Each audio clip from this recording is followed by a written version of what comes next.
You know, people are so afraid of change.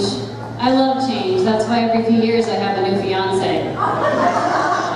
I know when I'm in a mediocre relationship, though, I'd be sad that the guy died, but excited to get my extra closet space back. Yeah. One guy said that he knew I was the one because he could see me in his future. And I could see him too, in another apartment, in another city, with a different woman.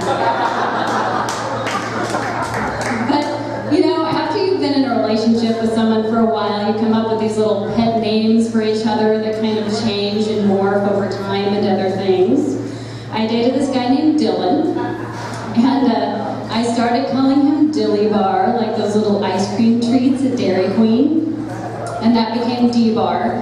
And somehow that became D-Bar of Coopertown, and eventually that became D-Hole of Shitsville.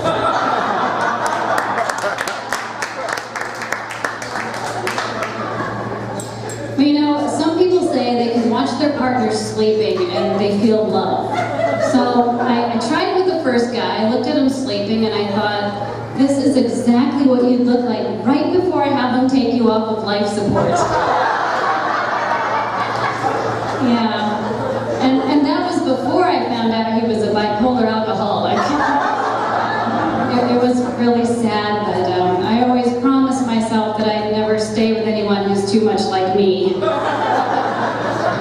I had a dream once that I was angry because he was selling black and white pictures of my ass at a garage sale. But I was also a little bit disappointed because they were only being sold for 10 cents a piece.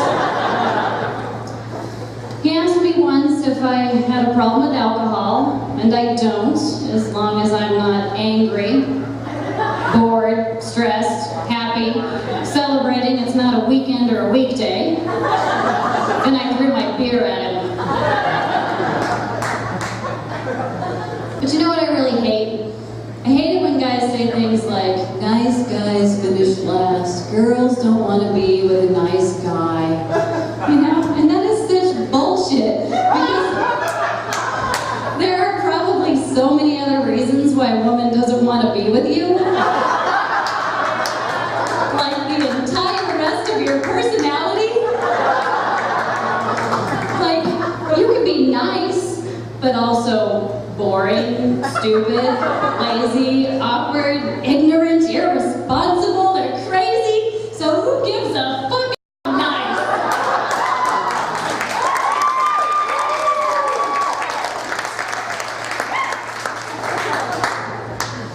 So I met this awesome guy. He was very nice. And we moved in together, and I'm telling you, we had some very sexy nights in almost every room in that house. And then my mom moved in.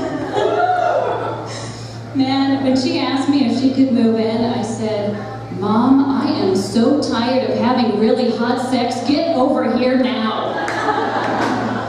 If I think that she can hear it or sense it, I freeze up. It's like trying to take a cucumber and push it into a little keyhole. It's just not gonna happen. So we try all these little tricks to cover up the sound, like turning up the volume on the music or on the TV. But that became the cue that we were doing it, and that felt really weird. And we tried things like doing laundry at the same time. You know, doing laundry at 9 or 10 o'clock every night is a little strange, and then having sex started reminding me of doing laundry, and that made me really tired. But on the other hand, now when I see a basket of dirty laundry, I get really turned on. And I can't tell you what happens when I hear an unbalanced load.